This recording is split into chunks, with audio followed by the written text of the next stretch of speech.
Hey kids, this is Ivan. How you doing? To thine own self be true. Know thyself.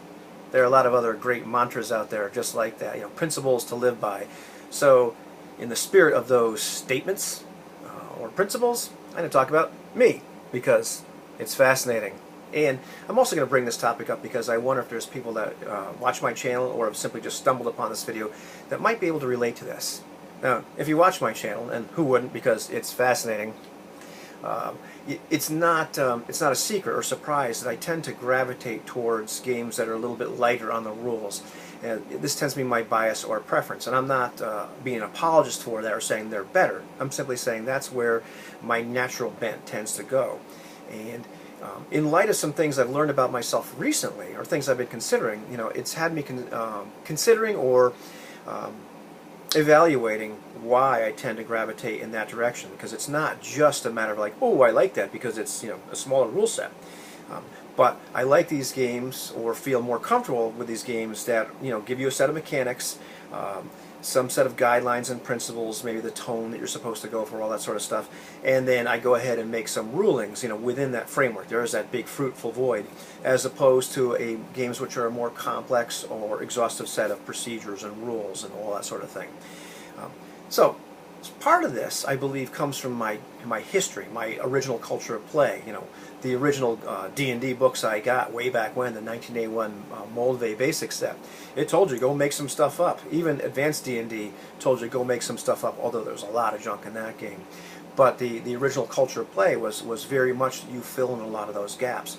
But even then, looking back upon that, I wonder how much I filled in the gaps because of the stuff I'm going to talk about next.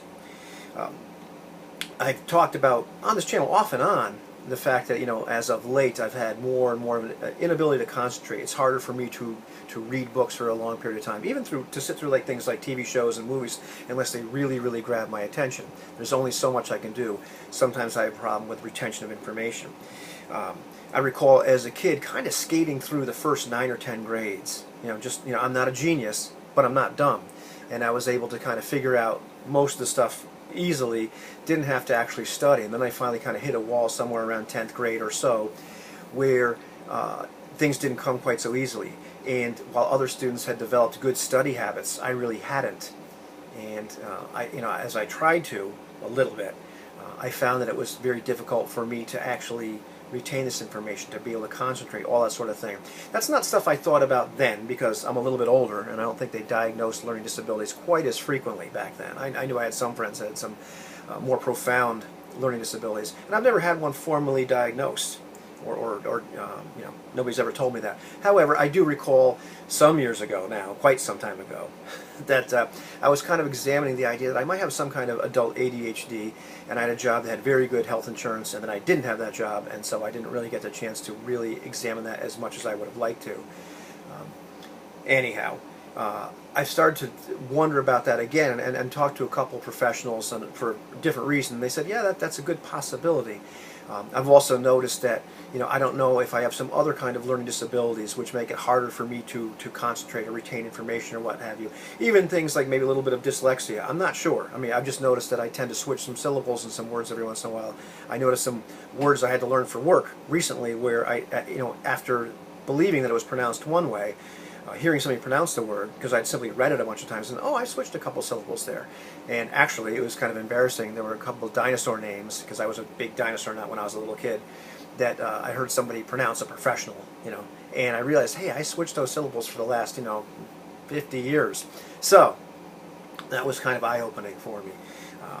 And I started to wonder, does this affect how I learn games now? Because there are a lot of games that I'm very interested in, and it's tougher for me to concentrate and to learn those things. I've been really hot to play, and master things like the narrative dice system, the Genesis system, and the Fantasy Flight game, Star Wars stuff. And I was just rereading through some of those PDFs again because I own them, and I was like, man, there's a lot of stuff in here. I like the game, but I can't remember what I just read 2 or 3 sentences ago. And now all of it makes sense. All of it's fairly engaging, but there's just so much of it that it was a little bit tough for me to really absorb all that. And I was talking to a bunch of friends about this, and the FNG, Jim had mentioned that repetition is one of those things that that learning by repetition works really well for him. It works well for me. That's pretty much a good study habit. The thing they tell you, like in math class, when you finally come around to these equations, they're just not as easy. Start taking algebra and learning all the quadratics formula and all that kind of good junk. You learn by repetition. You have to do a bunch of those problems over and over and over again to really internalize the things. But I'm wondering to myself, am I really going to stare at this book and internalize all these tables and charts and graphs? I think I did a bit of that with the advanced D&D stuff back in the day because I was a kid and I was very, very interested in it, and I didn't have a lot of other responsibilities. Well, I've got other responsibilities now. But there is that part, and and I also tend to learn by doing, and this means we just have to play some games and not be very good at them at all, which is okay. But I don't have as many opportunities to do that, and beyond that, as I'm looking at things like the Starship Combat in there and all the other stuff, which is all good stuff, it goes kind of like in and out just as fast, and I'm not retaining it quite as much, and sometimes once again it gets harder and harder to concentrate. So I noticed, that well, I've known this for a long time, but I noticed it wasn't just preference, but it was discomfort. I started to have discomfort of looking things up during play, and looking it up in a book, or looking it up in a chart, or like a DM screen, or a GM screen, or cheat sheet, or whatever the heck it was.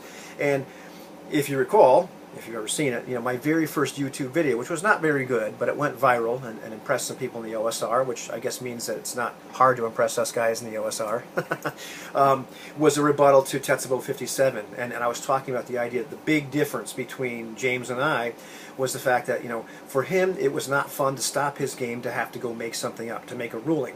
For me, it was not fun to have to stop my game to go look something up in a book, or reference it on a chart, or just figure out, like, where is it on this mass of papers in front of me? What am I supposed to do? But recently, it's become clear to me it's not just that it was not fun, it's uncomfortable for me to stop and to have to do that. I've noticed that it was even uncomfortable for me to look up things in my own prep, the stuff that I made up. In the last game of the Lamentations of the Martian Princess I ran, I didn't have a heck of a lot of time to put together all my notes. I knew some stuff, but I made these little relationship maps of who this guy is and what this faction is, etc. But during the game, I actually had to go back and reference things, and they were on several pieces of paper as opposed to one little nice one. And I got a little internally flustered, and it reminded me of, having to look stuff up before in high school. And so it was almost like a little bit of an emotional trauma flashback, or whatever the heck it was, now that I'm on the psychiatrist's couch. So, at the end of the day, I've noticed it's not just a bias and preference thing because I like something to these smaller games. It's also a bit of a comfort level. And it's not just the discomfiture of having to learn and memorize things, but it's discomfort of actually having to look things up and having to remember the right procedure.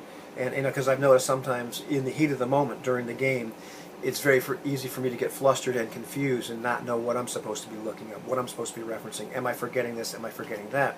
It's much more comfortable for me to understand a mechanic, understand the intentions, the procedures, the guidelines, really, the principles of how you're supposed to play this game. What's the tone supposed to be like? Is this pulp heroics? Is this a little more weird horror where they wake up and there might be bodies and meat hooks next to them? Is it supposed to be lighthearted? What are we going for here? Games like, Powered by the Apocalypse, they might not be my favorite, but they make sense to me. I understand the mechanic. The mechanic is very cool. It's very elegant. The guidelines and principles make perfect sense. The OSR mechanics, I understand that. I understand, depending on the game, what kind of vibe we're going for. Look at things like, Fate, the Fate Fudge mechanic, very easy, all that sort of thing.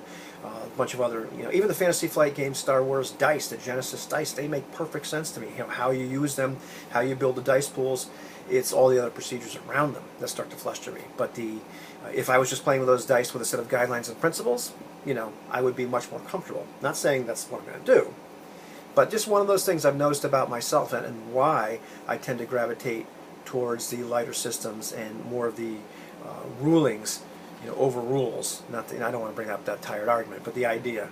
So I found that kind of interesting, and more enlightening, that there's more to it than simply, oh, I like this more than that. So I'm not sure if anybody you could relate to that, but I'd love to hear about it. Either way. And once again, I'm not being an apologist for simple over complex. Just noticing some things about me and why I tend to do the things that I do. So anyhow, that's it. Fascinating stuff, isn't it? It's me.